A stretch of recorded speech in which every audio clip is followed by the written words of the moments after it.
Hey, what's up, guys? Welcome back to my channel. I'm Rasan427. And actually, today, what I'm going to be doing is an Ultimate X-Men Volume 1 Omnibus overview. And this is actually Ultimate X-Men. Now, I actually did one on Ultimate Spider-Man. I got 3 volumes of that. And I actually did the Omnibus overview on 1 and 3 of that. And then I did the Omnibus overview on the Ultimates. Now, I'm deep into the series. Now, I know this came before the Ultimates, but it's the Avengers, and I love the Avengers, so I read that first.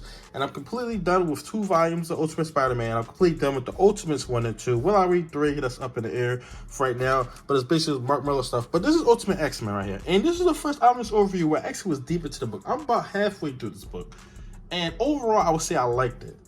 It's not any, to me personally, and I wouldn't say this book is a letdown, but it's nowhere near as good as Ultimates, which is written by the same person. It's nowhere near as good as Ultimate Spider-Man, just to me personally. And I would definitely say I feel like some of the character choices, which I wish I flipped through the book, I actually tell you more about that, like character choices with Wolverine and certain things that's done. And to be honest, there's actually a side story in here and actually showing you this side of it and stuff like that. You see this right here, Marvel Omnibus Ultimate X-Men Volume 1. You see you get Professor X right there. It's actually a side story that I actually like way more than the main story. Now, is this bad in any way? No, I would not say it's bad at all, but I would definitely say that I don't like it nearly as the other stuff. And maybe that's the issue, that I've read the other stuff before this, because I really loved Ultimates. Like, I loved Ultimates. And there were some people who didn't like Ultimates. I did hear some negative stuff about Ultimates, and everybody seems to love Ultimate Spider-Man. But with this one, it didn't hit the way that those did. That's just what I would say about that. But you see on the front, I believe this is, what is it, Adam or Andy Kubert? It's like Kubert brothers doing this, so one of them actually did this cover, which is okay. And I think one of the main issues maybe is the art as well. I don't really love the art. I think it's just, I can see why people like it, but it's not that great to me personally. And you see Thrilling New, Shockingly Different up top. You see you get all the covers right here, which is super awesome. And this actually collects right here. What this actually collects is Ultimate X-Men number 1 to 33. You actually get and a half. You actually get Ultimate War number 1 to 4, which I was wrong enough to actually buy Ultimate War, the hardcover, which I didn't even need because I didn't know it came with this. And you actually get Mark Miller, Chuck Austin, Jeff Johns, Adam Kubert with Andy Kubert, Tom Rainey, Tom Dinerick, Esad Ribic, Chris Bachelot, Carrie Andrews, Ben La, Ray La, David Finch, and Aaron LaPresto. You see, this retails for $125. I did not pay $125 for this. I paid nowhere near $125 for this. And you see on the front of it, you actually get this read up right here, which is super cool. You actually get the something different type stuff. You want to pause that and actually read that. Then you actually get the other side as well. Get the creators, Mark Miller, Adam Kubert, and Chris Bachelot. And then you get this really, really cool outside thing, this wraparound cover with the original X-Men team, minus Wolverine, of course. You get Iceman, Jean Grey, well, Marvel Girl, Cyclops, Storm, Colossus, and actually Beast right here before he actually turns blue. Yeah, but you know, I really enjoyed it. I just personally feel like that the other Ultimate books were better, just to me personally. You see up front, this is actually all the things you get. You get the whole table of contents, right? And you get the whole table of contents right here, which is really, really cool. Everything you actually get. And you see this art right here is pretty cool. And I don't know who actually did it, but this actually tomorrow, that's what it actually starts off with. And first you actually get the recruitment of the whole entire team. So you actually just go through like basically random scenes. You get the recruitment, you get Storm out of jail, you get Colossus doing money exchange, illegal money exchange right there. So that's pretty cool. Then you actually get the team together. They basically just all together. You're like, what, 6 pages in, they already all together in their costumes and everything like that, which I think that's cool. Just go right into it, because like, even though this is a restart and a reboot, I mean, everybody already knows what the X-Men are about. And I actually didn't know Mark Miller, who actually did this, he actually didn't know anything about the X-Men. He actually based this off the movie, and I believe he said he read like 1 comic book. So I mean, I know one of the complaints today is that our creators, like, who don't know the source material, should they be writing it? And I mean, now he's a comic book fan. I mean, he loves comics and stuff like that. So I guess he's different than them, but it's kind of the same because I'm pretty sure that if you base it off a movie, you're not really a fan of him. You say he never really read it. I believe you say he read one comic book and that was really about it and stuff like that. And so, yeah, but you get a lot. You get Cerebro. You get Iceman introduction to that. So that's really, really cool. You get a lot of cool stuff inside this book. But I just feel like overall, and I do feel like that now it has really picked up. I just feel like with this storyline, I mean, it was just like, okay, this is X-Men. I thought Magneto was fantastic inside this book in that first story arc. But I feel like once you got past storyline, I've really enjoyed the Return to Weapon X story arc, which actually later on, you see this 2 of 6 later on inside the book. You get Wanda, Pietro as well, which is super, super awesome.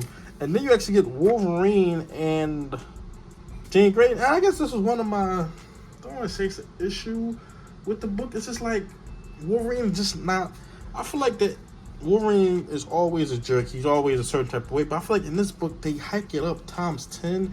And I just feel like he's so unlikable in this book, just to me personally. And I feel like I really like Cyclops way more than Wolverine, which that's never the case for me. I'm not really a Cyclops fan. But in this book, I really like Cyclops. I really don't like Wolverine in this book. They really made me dislike Wolverine. Now, over time, as this book went on, because I'm halfway through it, I started to like Wolverine more and more. But to be honest, at this point in the book, I did not like Wolverine at all. I thought he was a jerk. And then he had Cyclops switching the team. I'm like, would Cyclops do that? Like, I didn't really like that. Of course, you get the Sentinels, you get Magneto. Yeah, so this is the first story arc with Magneto and stuff like that. You get Quicksilver, and they trying to, go on which side they actually go on. Now, this is actually before they were in the Ultimates, because, of course, they're in the Ultimates book as well. This is all the same universe. Then you get the introduction to Nightcrawler. This is another thing with the art. I don't like the look of Nightcrawler at all. Like, I know it's pretty much the same thing, but to me personally, like, this look of him, I just personally don't like it. I know they got to do something different because it's Ultimate Universe, but this wasn't a fan of it. This wasn't a fan of it at all. And I love the way they incorporate the modern times with the X-Men. This does feel like a 2000s book.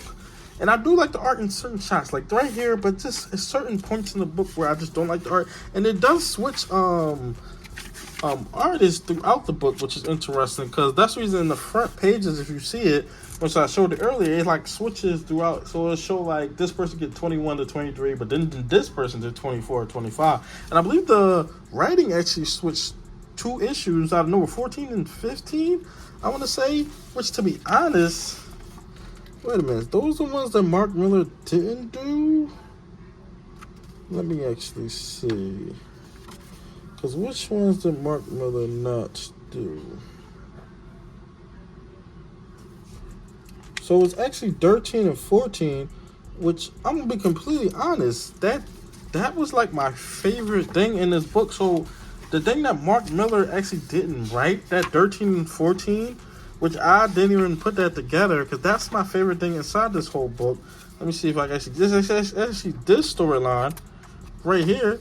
Yep, this is 13 to 14. This Gambit side storyline right here is my favorite thing in the book so far. I'm just going to be completely honest. It's my favorite thing inside the whole book. And this is by Chuck Austen. And I think that this is better than anything inside this book, anything that Mark Miller actually did. And I am a Mark Miller fan. This is actually where I am inside the book right now. Really enjoying it now. I'm enjoying it way more than I did. But I just feel like it's like, I like it and it's like, it's good.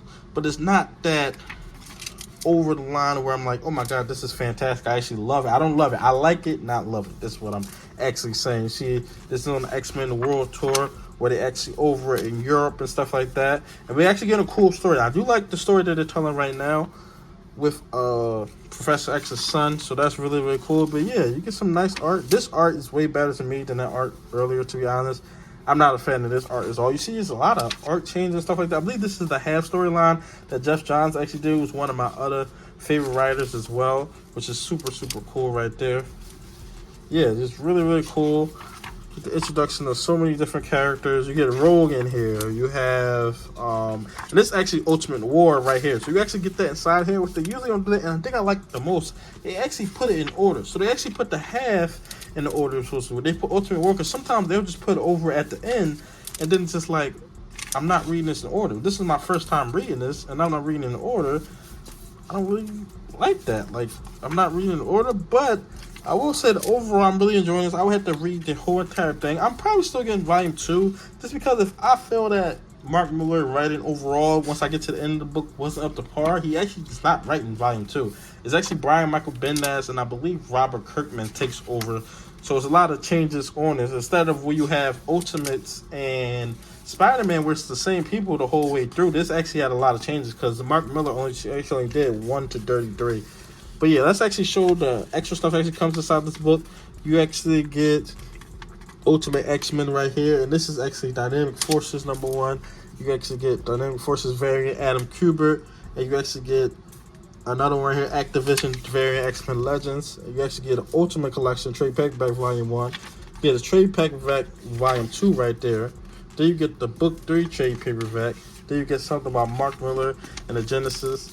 Then you get some write-ups, the sketchbook, which is super, super awesome. See, they made a joke. Just kidding. Right there. Wolverine sketch, which I like the Wolverine they actually got in the book instead of what they got on the cover. He's a lot taller, just to me personally. I don't know if they... Now, maybe they're basing it on Hugh Jackman, because on the cover, he's a lot taller than what he is inside the book, the way it's, like, drawn. And you can see that they don't really look the same as what they do in the book. Just to me personally, I don't really think it looked the same. But yeah, this is really, really cool. You see, get Nick Fury, which Nick Fury is completely different as well. He actually has hair in this book, which I thought was super, super interesting as well. So that's really, really cool. You get some more sketches and stuff like that. So that's really, really cool. And then you actually get some more covers, I believe, at the end. Get some Wizard stuff, which is super cool. I always love seeing stuff like this for that time period. Get the best X-Men team ever, the Wizard Magazine, 2000's top comic writer, artist, and more. And then you get Joe Quesada, Mark Morales right there. So that's really, really cool. Then you get a Face-Off Classic versus Ultimate Marvel. Then you get Ultimate First Look. And then you actually get a David Finch cover right here, which is super awesome. Wizard number 146. But yeah, I do say that I'm still enjoying this book. I'll probably still pick up volume 2. And I do think this is a good read. Is this a good jump on point? I do think it's a good jump on point because you don't need the continuity. Of course, the Ultimate, that's the reason they're redoing it now, because you don't need the outside stuff. You can just jump onto it and just start reading it. Now, this is actually the first X-Men, like, huge story omnibus I've actually read. I actually had the Clarence Curry my first run. I just haven't picked it up and read that yet. So since I'm focused on Ultimate stuff, I actually wanted to read this one first. And I really am enjoying this book. And I definitely would say, if you're an X-Men fan, I definitely think you will enjoy this. I definitely think getting more into it and getting the characters, stuff like that, and learning more about the characters, and just accepting certain things, I feel like you'll enjoy it way more. But tell me your thoughts in the comment section below. Like, comment, subscribe. Thanks for watching.